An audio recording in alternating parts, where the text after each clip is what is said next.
Welcome back, listeners, and Happy New Year. I hope your 2025 is a good year for you. The topic of today's podcast is perhaps good timing as we start the new year and everyone loves their New Year's resolutions. It is certainly not meant to make you feel any guilt regarding your diet over the holidays. We tend to indulge a little bit more. My guest today is Michael Collins. He is the founder and CEO of sugaraddiction.com. And today we're going to explore substance use disorders in a little bit different context. On our podcast, as you know, our focus is usually pharmaceutical substances. But there are other substances that obviously can be ingested to the extent that it is considered an addiction or a disorder. So the question I want to explore today is if there is crossover between the different substance use disorders. In other words, if someone has a substance use disorder with drugs or alcohol, is there a higher chance for one with sugar or vice versa? Welcome to the podcast, Mike. Thanks for having me. I appreciate it. I'm honored. Yes. Appreciate it. Start by telling us about your background of substance use disorder and how it has influenced your work today and what kind of work you are doing today on the topic. Yeah, thank you. I appreciate it. You know, the story, I know it sounds a little bit too far back. Steve Martin's I was born a small child kind of thing. It really started with my mother, my favorite sugar junkie of all time. And my grandmother died when my mom was just 8 years old. And it was weird. They had to move in. My grandfather, she was this last child, and my grandfather and her had to move in with his sister, who was not the nicest person in the world. But anyway, the family owned the country store across the way, right across the street. And they made a deal. My grandfather and his cousin Jim made a deal that anytime my mom walked into that store, that she could have any candy she wanted, just put it on his tab. And it was a wonderful thing to do for a child who just lost her mom. But sadly, it set up a cascade of my mother really believed that sugar was love. And that's how I grew up. I mean, I grew up with unfettered access to the sugar bowl. We could have as much sugar on our cornflakes or our Cheerios, and we were scraping off half an inch at the bottom with the milk, Kool-Aid with 2 and 3 cups instead of 1. It was, and candy and cookies she baked every Saturday. It was just a free-for-all. And there was no, don't have that. I have that sugar bowl from the estate, it's like, it wasn't like that's too much or we could have as much as no one cared. And so fast forward, I didn't realize at the time that sugar was changing how I felt. And I think I know this is the main message that I need and want to get across to your audience, is that about 14 years old, I ran into beer.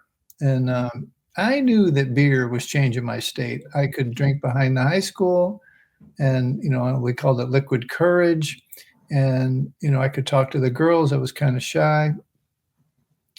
But anyway, that party lasted till I was 28 years old and ran through running the largest nightclubs in the state of Florida, cocaine and marijuana and acid and just about any kind of drug you can think of, alcohol. I was a very bad drinker. I quit drinking very early. Like 23, I crashed a car when I was 19. I didn't quit drinking. I just quit driving. And, anyway, at 23, I just kept using drugs and that's why I got promoted so much in the bar business. Anyway, I got sober at 28, and I'm happy to talk about any of that if you want. But when I got sober, I just really wanted to get healthy. My grandfather had this big red nose, and I had rosacea at the time, and I just didn't want to look like that, first of all. And I felt like the sugar was doing that and the caffeine and stuff. So I luckily ran into these guys who I was working out at the gym with, and they would cut their weight with their sugar or their carbohydrates and stuff. So they were familiar with restricting it. And I would go to a few of the food groups and I kind of started to understand it. So I quit sugar, flour, and caffeine. Like in a couple of weeks, I'm going to be 40 years sober, but I don't even know. I know the date of that, but now I could not tell you when my sugar freedom date was, but it's about 35 years ago. So that's the age of my children. And I went on to raise 2 kids sugar-free from the womb until they were 6 years old. No flour, no sugar, no caffeine.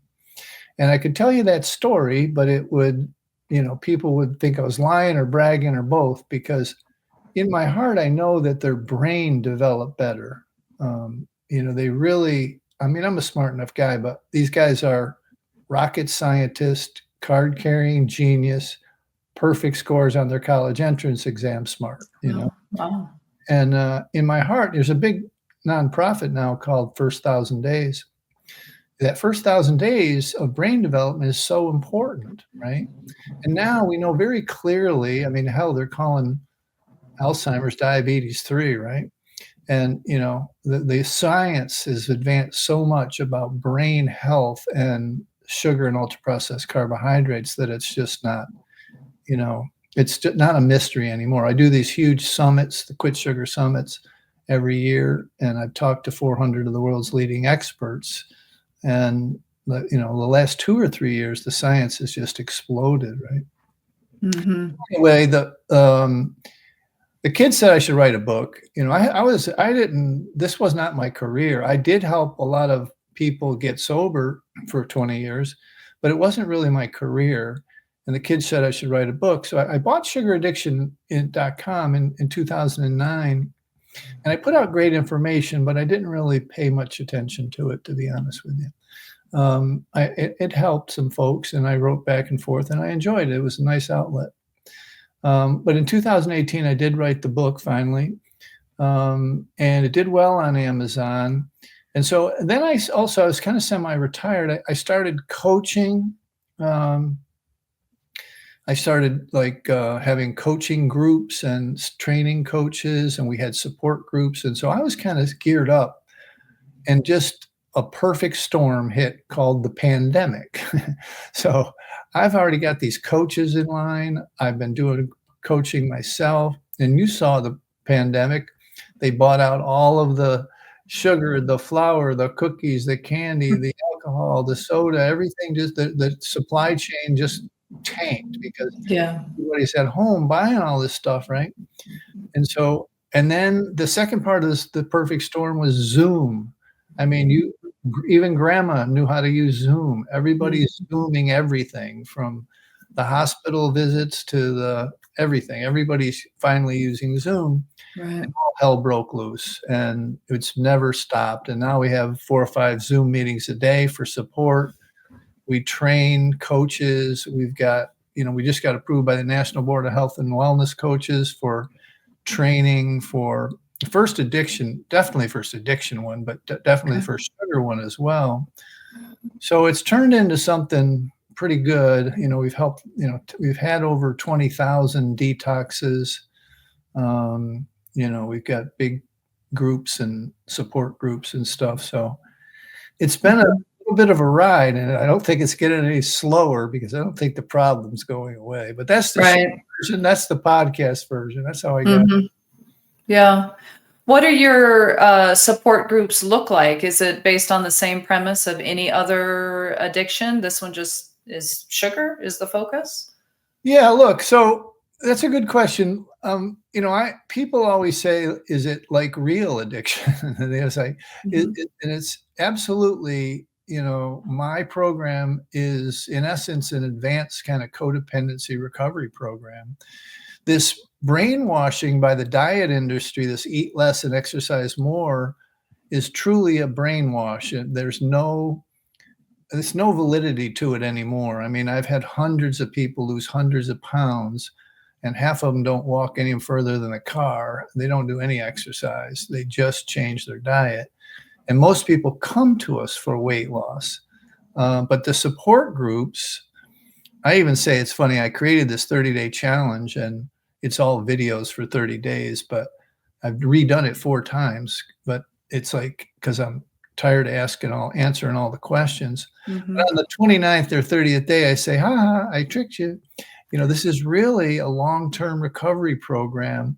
It's not a diet. There's no one and done. It's a lifestyle change. Mm-hmm. And the only way you get through it is to learn, go back to my drinking behind the high school and sugar. The only way you get through it is to learn how to self-soothe in a different way.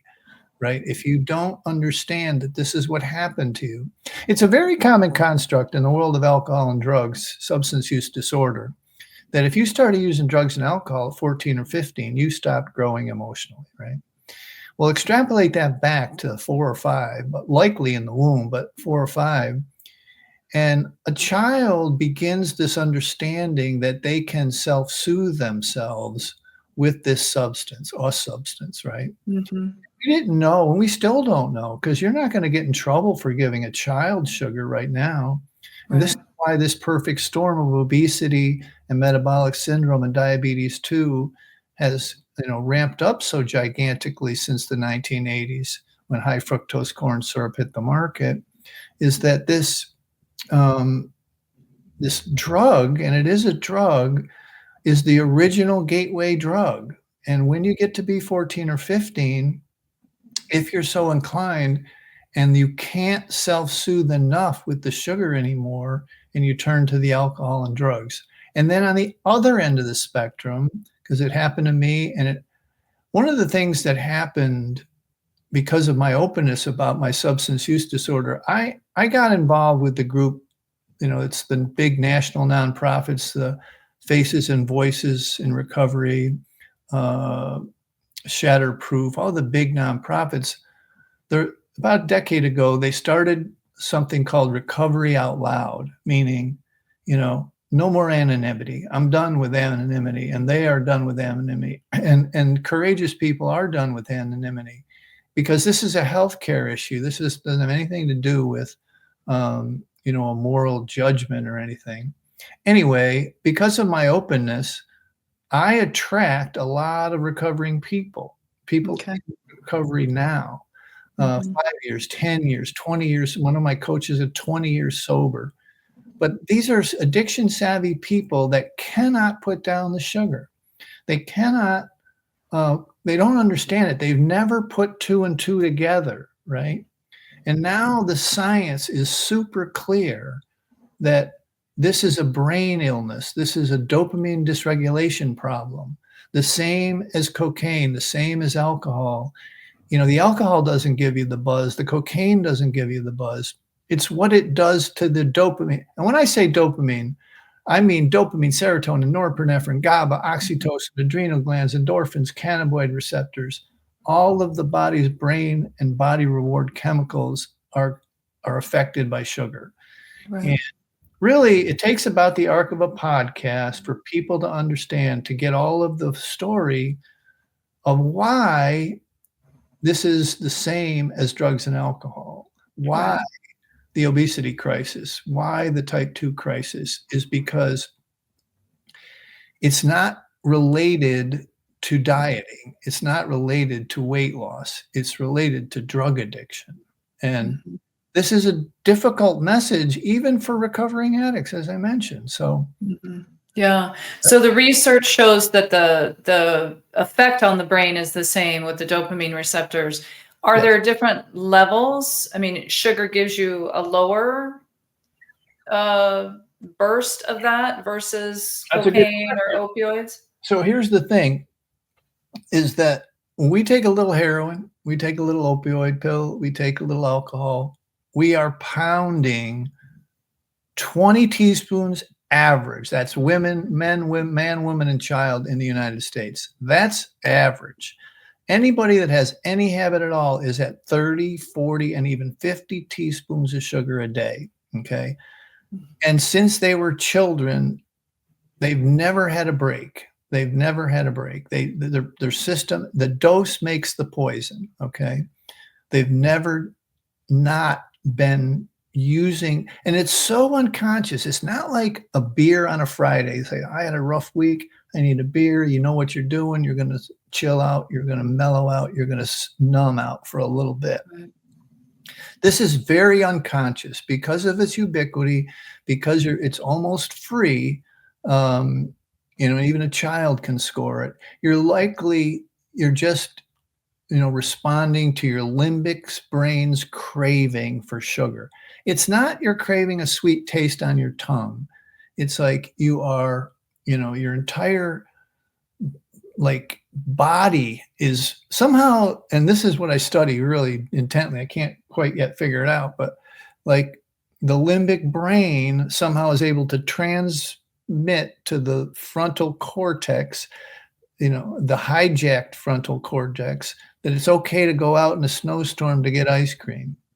If I had one time, like people, I don't know, maybe because of my drug and alcohol openness or whatever, but 20% of the people that call me for help for coaching are crying. They've never told these stories to anyone. They think I've never heard the story of people throwing stuff in the garbage, pouring dishwashing liquid on it, then coming back an hour later and cutting the dishwashing liquid off and eating what's left out of the garbage. They think this is like a new story, like it's the most shameful thing they've ever admitted to another human being, because I am the first human being they ever admitted it to. Right. I've never explained it to anyone. And hell, if that is not addiction, I'm not exactly sure what the definition of addiction is. You know what I mean? That's true. Yeah. I mean, it makes sense. I mean, I don't think, well, I don't know, maybe you can probably answer this better than I can, but I think it's clear to everyone, although maybe not somebody in an active substance use disorder with drugs or alcohol, but certainly to the rest of us, that those are very, very highly addictive substances. You crave more and more people are recognizing it's a disease. So it's like, that's that craving. There's a disease mechanism to it. You gotta, taper yourself off. We go through withdrawals. We understand why they want it and they need it. But I don't think that people connect that dot with the sugar. They do not. They do not connect the two together. Because they maybe realize, like, I want this, I love this, but I think it's more of a diet. And obviously putting sugar in your diet is diet, but we're talking about going on a diet.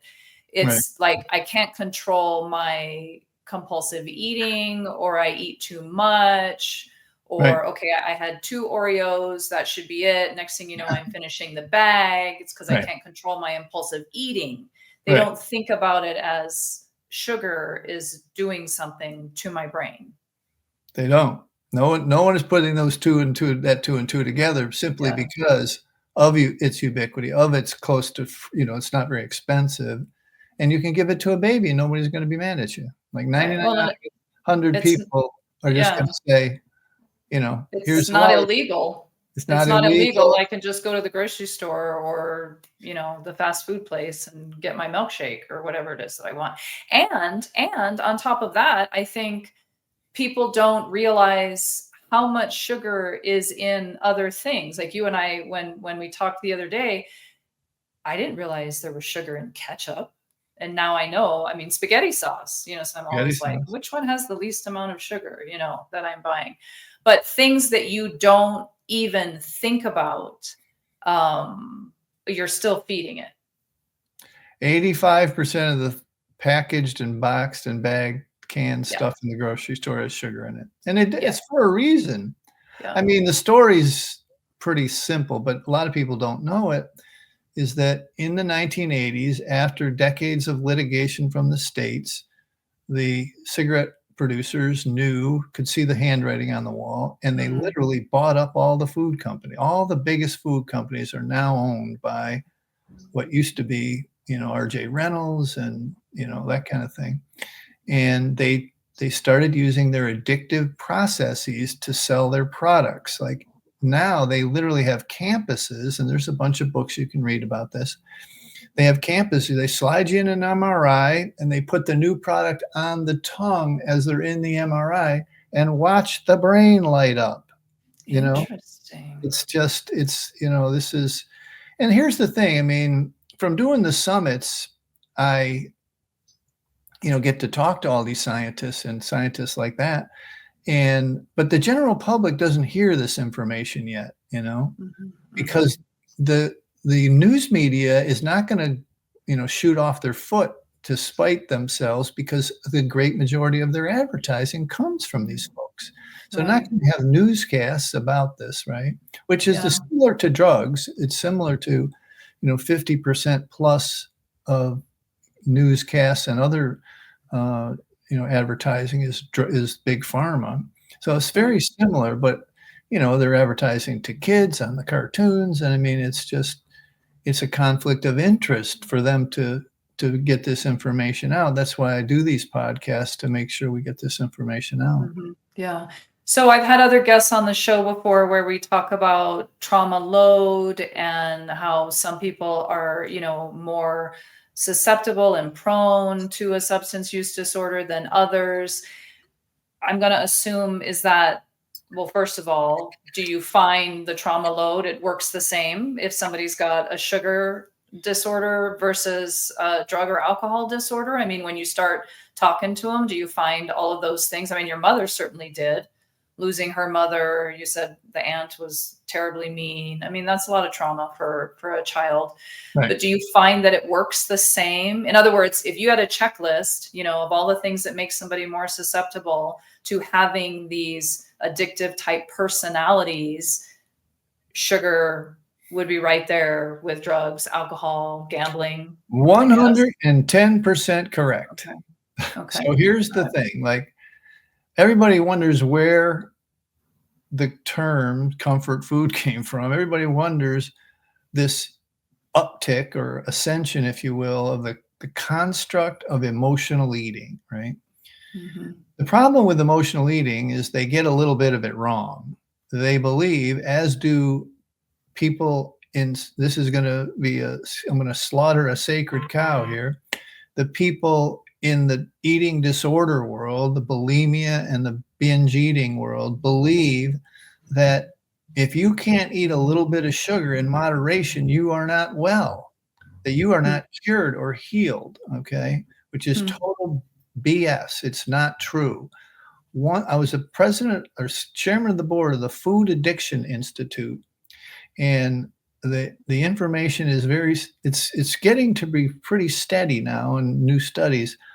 1/3 of people biochemically cannot ingest sugar without setting up cravings for more sugar. So this idea that you can't heal from binge eating or you can't heal from bulimia if you can't eat a little bit of sugar, and that all foods fit and you shouldn't demonize one food, is total BS. Okay. This is a real addiction. There are a few educators who can and have walked in both worlds and are trying to build bridges in that regard. But the answer to your question about the trauma is, this is a trauma recovery in a lot of time, and a lot of times, the great majority of the time, a trauma recovery and a codependency recovery program. Okay. What happens is you use sugar. We use sugar. The whole world now uses sugar to self-soothe unconsciously. They don't realize they're doing it. It's not like that beer on a Friday where you know what you're doing. This is an unconscious process that is just, oh, I feel like a soda. I feel like you're not thinking it all the way through. And the reason I know this, 2 reasons. One, at about day 15, you're dealing with people that most 90+% of 95 maybe percent of people have never been 5 to 15 days without sugar. Okay. And what they say is, Mike, I'm losing my mind, because first of all, God forbid they had any sexual or physical trauma, or they were just bullied, or their boyfriend broke up with them and never worked through the problem. They just ate about it, or, used sugar about it. these things are bubbling up, and they don't have a way to self-soothe it. They don't have a meditation practice or a yoga practice or a running or walking practice. They don't have a way to self-soothe because they have outsourced their self-soothing to a substance for decades since they were children. Okay. And these are people 30, 40, 50 years old or more. And this is the first time in their life they've been without this product for any given amount of time. Right. And then forget about today's stresses and strains, finances and relationships and job and career and everything. They've learned again to, hijack 100,000-year-old system that was, reward system that was created to find food and sex and procreate the species and keep us alive. And they learned to hijack it by sitting on the couch eating sugar. Mm-hmm. This idea that a third of the population is obese and another third is overweight kind of leads. Now, it's not my job to tell somebody they're an addict, okay? But the research is pretty clear that in excess of 50, closer to 70% of people who are obese are sugar addicts and flour addicts, okay? They're addicted to ultra-processed carbohydrates. And we know what it does to the body, okay? I always make this delineation nowadays between what I call the body guys and gals and the brain. These are the scientists and the addiction recovery folks, is that for 100 years, we've known what sugar does to the body, the weight gain and the diabetes and the heart disease. And, they're calling Alzheimer's, like I said, diabetes 3. We know this, okay? But lesser is known is it's only about 3 to 5 years old, the real deep new science about the brain and the emotional life, right? Mm-hmm. This is a brain problem. This is a dopamine dysregulation problem. And this is not well understood by the general public. We're right in that place where cigarettes were, where they were still advertising on TV and doctors did the advertising and a lot of people kind of knew or had an idea, but there was no way that they were able to put the labels on and say this causes cancer. The diagnostic tools were not there yet. Well, that's where we are now with sugar. Yeah. And it's going to happen in our lifetime, likely. It's just how fast is it going to happen? Yeah.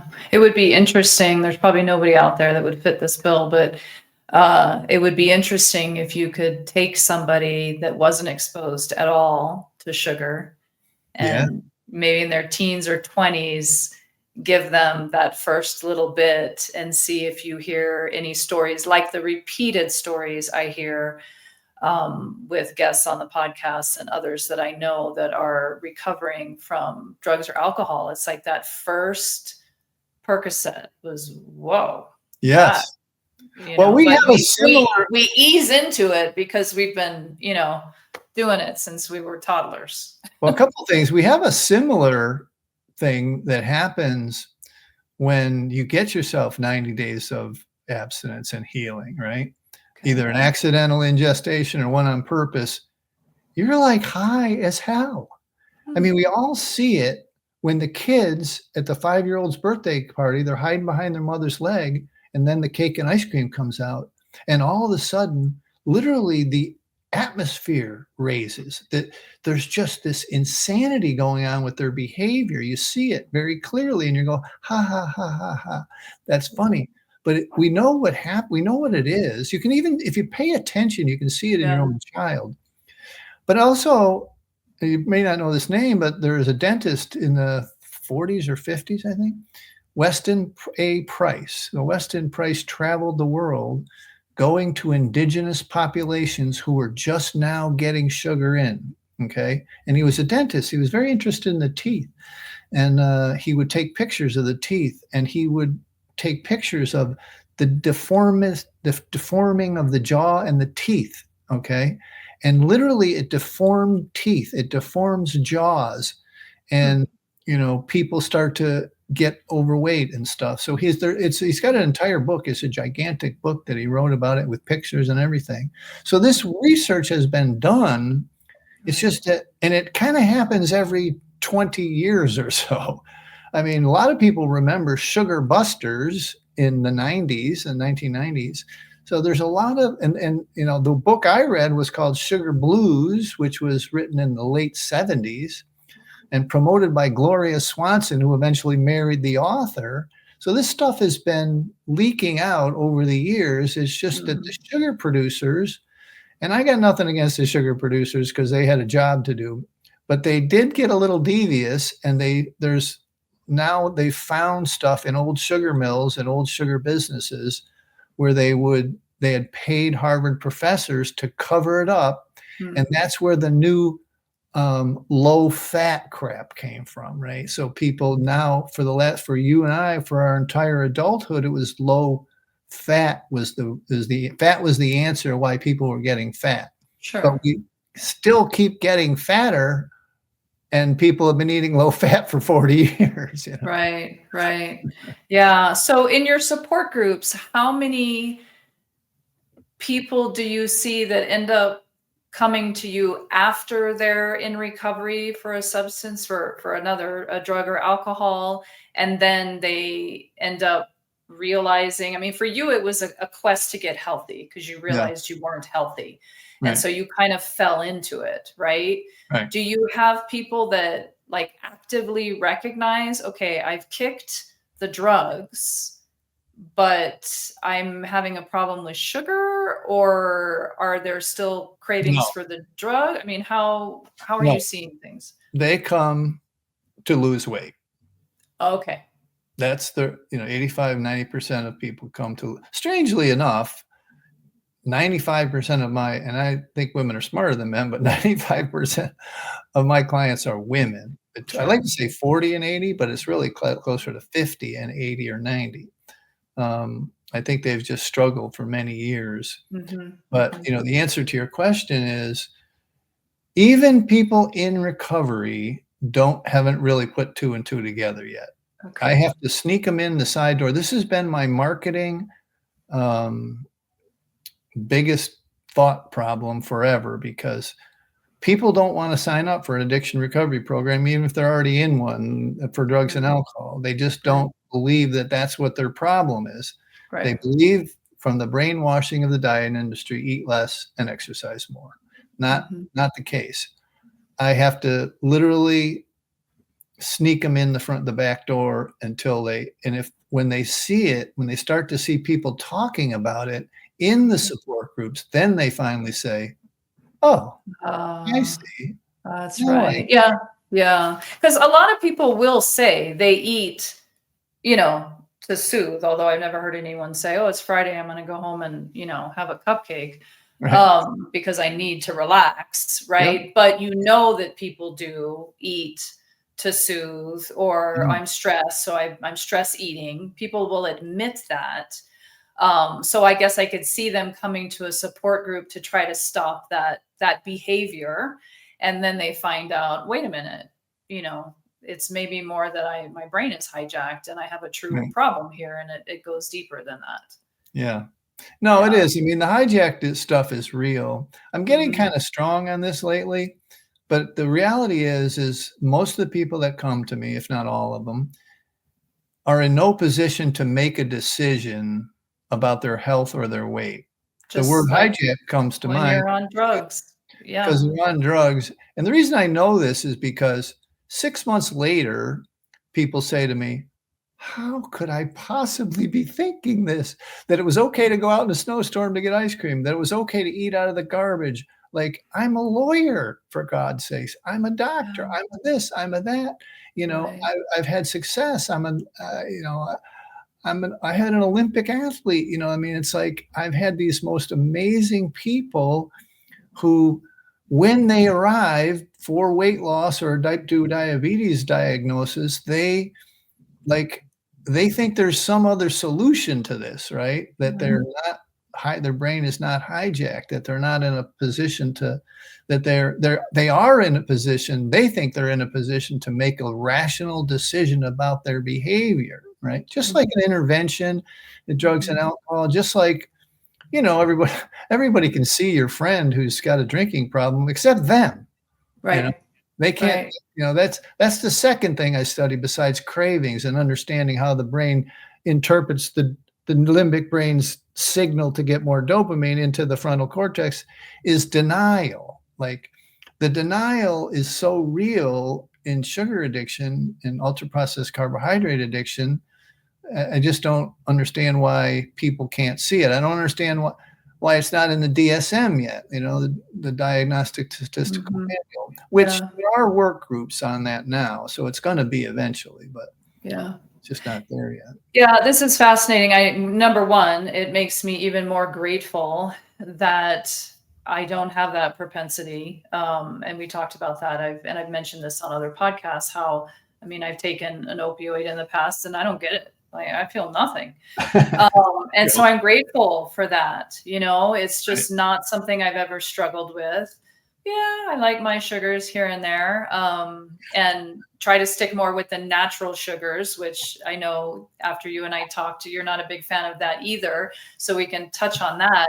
But I'm just really grateful for that because it's all interconnected. But it also reminds me that there are people that get very judgy about people that have a substance use disorder, specifically drugs and alcohol. And in the healthcare industry, it's like, how could you, as a healthcare professional, do this and then go take care of patients? Don't you know, you of all people should know this is wrong.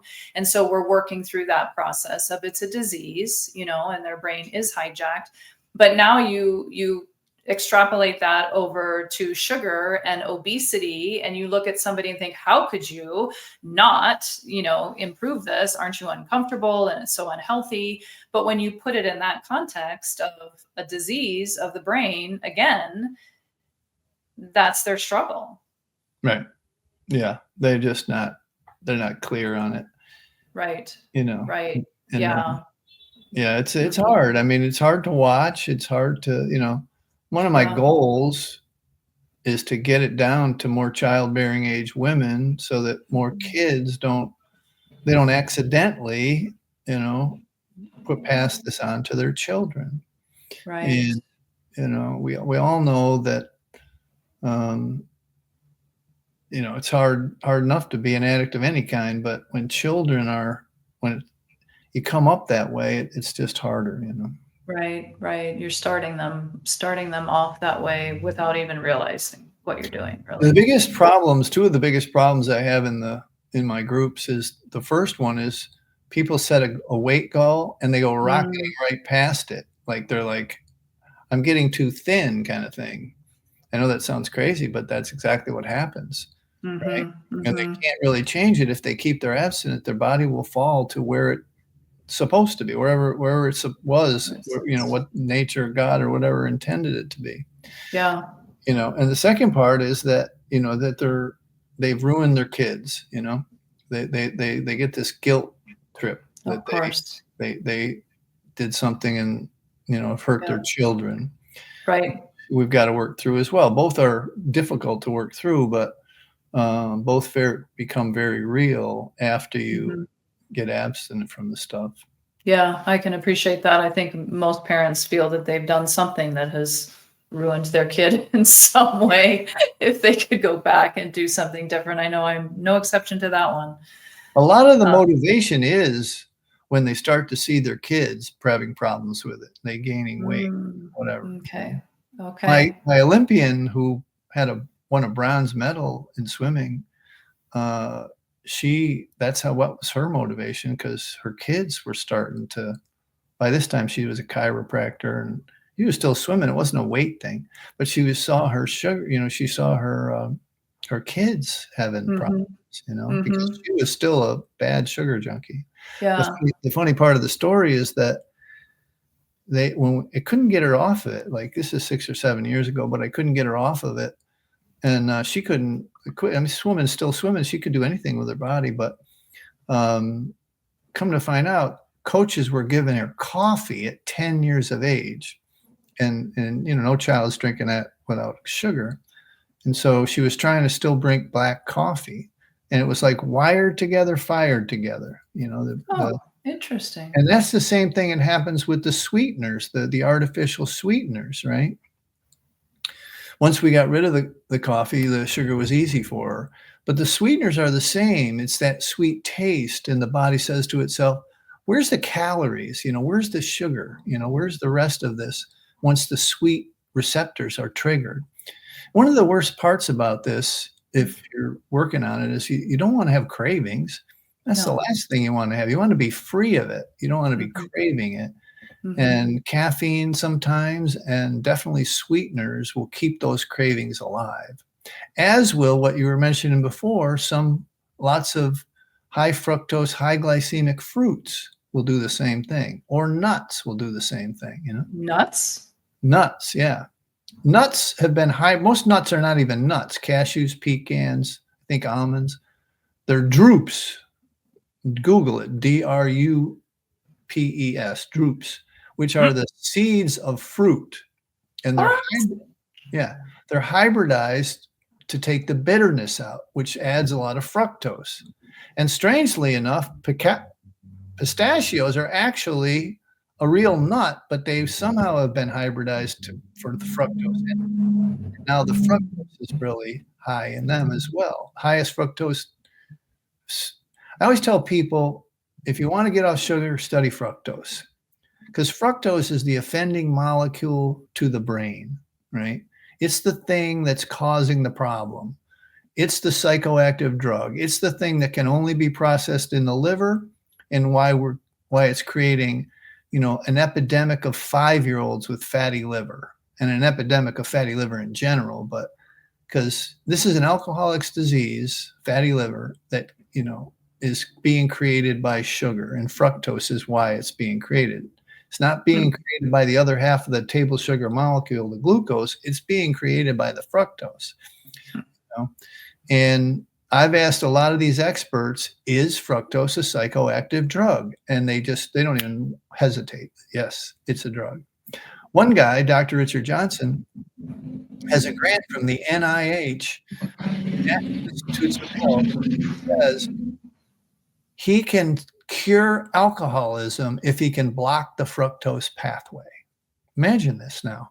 He's already formed a company around this, and the research is pretty, obviously enough for the NIH to give him a grant. And so, again, the science is becoming clear, but again, most people are not aware of it. Yeah. Wow. Interesting. It's crazy. I mean, this is like the first thing. We have something around here called borderline foods, and borderline foods are, there's 4 categories: dairy, fruits and fruit juice. Fruit juices and dried fruit, you can't have it all, because it's just straight fructose, straight sugar. And you can have a little bit of regular berries or something sometimes. Okay. And then there's nuts and nut butters. Nut butters are really, because they're so concentrated. And grains. A lot of people don't know that quinoa is actually a fruit. It's actually a fruit. It's a seed of a fruit. You were just like messing up all of my food tables. I know. This is part of the problem. When you delve a little deeper into it, there's some stuff that has been obfuscated or just left out of what people's understanding of what a diet is, what healthy is. And here's the thing: go back to the body, guys and gals, and the brain and emotions part of it, right?